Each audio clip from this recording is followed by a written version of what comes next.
ఈ సామ్రాజ్యాల కాలమే వంద ఉన్నప్పుడు క్రీస్తు సామ్రాజ్యపు భూమి మీద విస్తరించాలి, ప్రపంచవ్యాప్తం అవ్వాలి, అనేక మంది అన్యజనులు అందులోకి ప్రవేశించాలి, కోట్ల మంది ఆయన పిల్లలు కావాలి. ఈ ఆలోచన సంకల్పం అంతా నెరవేరాలి.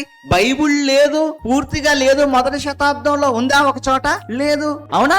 బైబుల్ రావాలి, ఇది ప్రపంచవ్యాప్తం కావాలి, ప్రపంచవ్యాప్తంగా క్రైస్తవ్యం విస్తరించాలి, ఒక సత్యంలో ప్రపంచం అంతా ఉండాలి.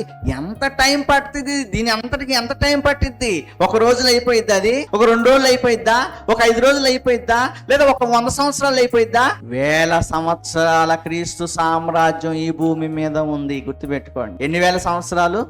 2000 సంవత్సరాలు.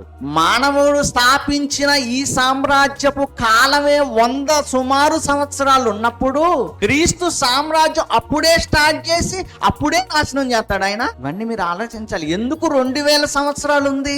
అప్పుడే స్టార్ట్ చేసి అప్పుడే మళ్ళీ ఆయన కుమారుణ్ణి పంపించేసి విశ్వాంతం జరిగించేస్తాడా? ఆయనకంటూ ఒక లెక్క ఉంది. జాగ్రత్తగానే, ఆయనకంటూ ఒక లెక్క ఉంది.